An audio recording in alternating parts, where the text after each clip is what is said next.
Gracias, Ada. Tantas cosas por subsanar. Realmente que lo de la infraestructura es cuestión de organización, de eficiencia, de ser diligente, prolijo, con alcaldes municipales, presidentes regionales. Pero los contenidos que se van a suministrar día a día son realmente delicados. Me parece que una ventana, una pared, un techo, lo vamos a resanar, sin duda, claro que sí.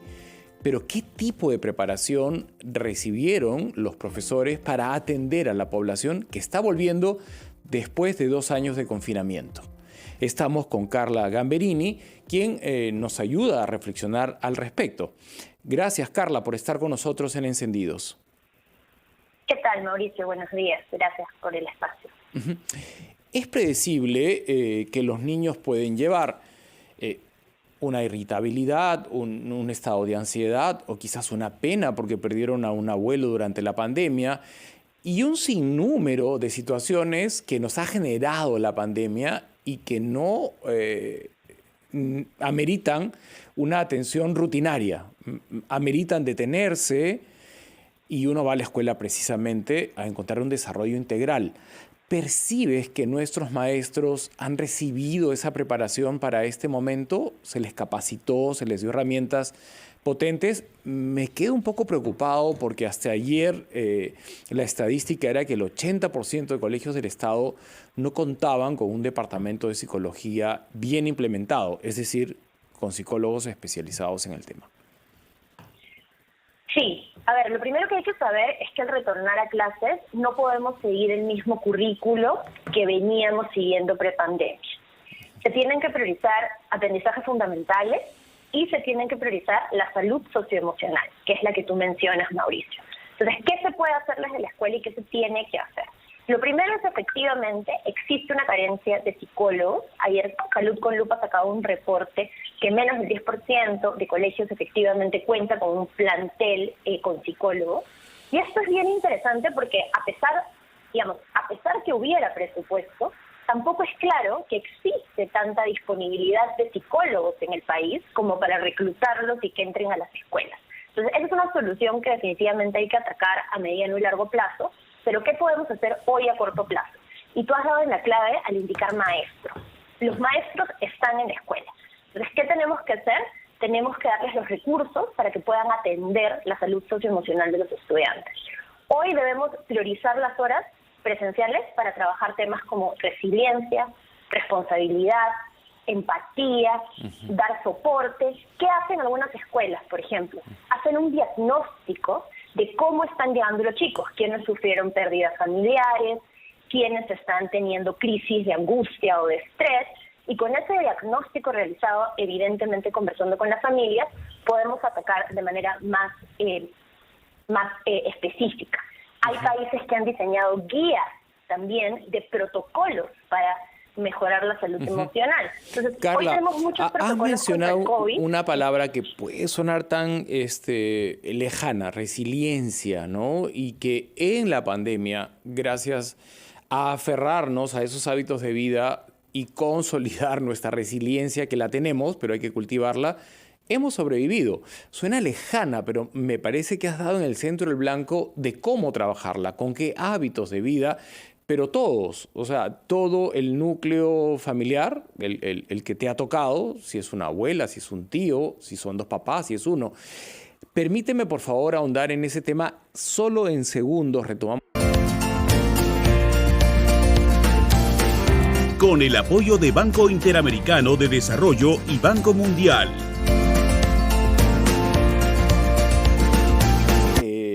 Existe entusiasmo para volver a clases, la realidad nos explota en la cara y otra vez vemos este país caótico, anárquico, con colegios que no tienen agua, maestros que no han recibido, no porque no quieran, sino porque no se les ha proporcionado herramientas para atender a una población después de 2 años de confinamiento.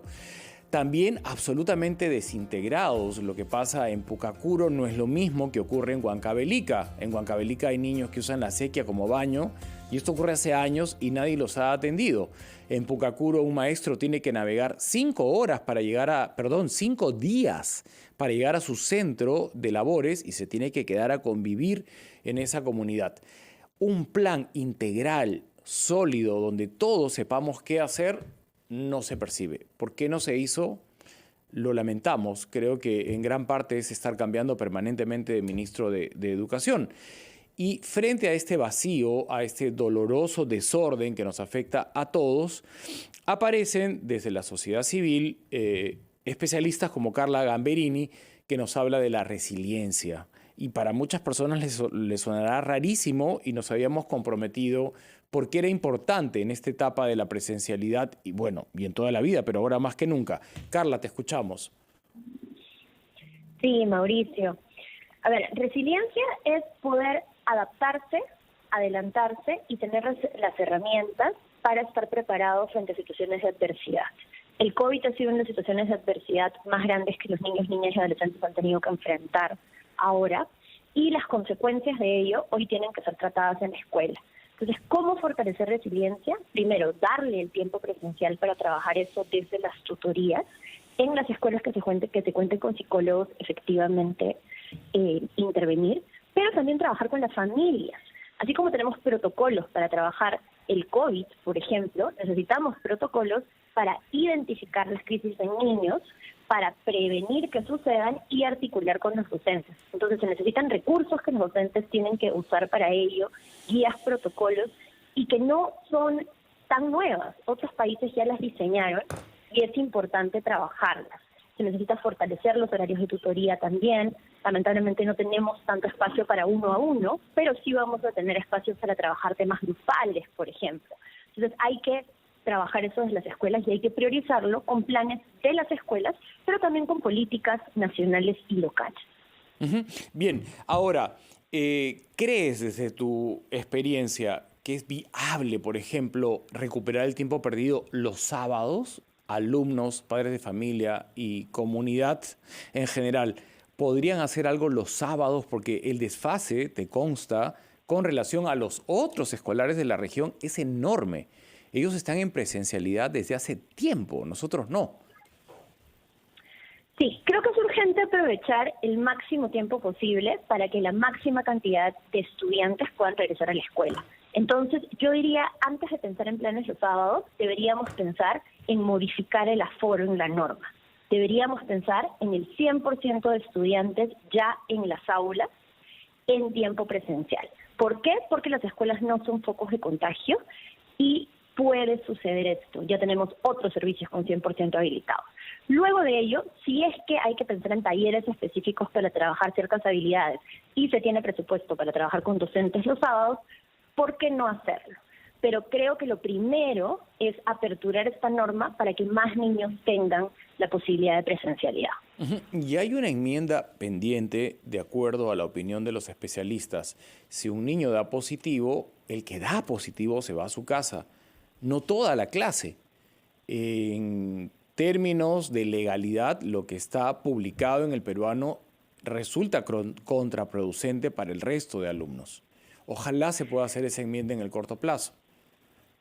Sí, digamos, si los protocolos se siguen y las familias alertan a tiempo de ese caso positivo, pues sí, solo el individuo debería ir a casa.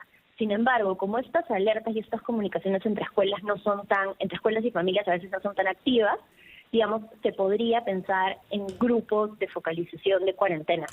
Pero yo creo que no solo hoy hay que enfocarse en protocolos de COVID, sino justamente en aperturar este 100% y empezar a hacer las cosas pragmáticamente, es decir, a ir a la escuela, a testear qué aprendizajes tenemos que trabajar, a dedicar las horas y sobre eso evaluar y tomar estas decisiones. Pues yo sí creo que es bien importante que actuemos ya, se tiene que actuar ya y por supuesto que intervenir con las familias para que las familias estén constantemente alertas y trabajando también este tema socioemocional, de aprendizajes y de cuidado contra el COVID desde casa también. Muchas gracias, Carla, por tus reflexiones en torno al retorno a clases. Hasta otra oportunidad. Un fuerte abrazo.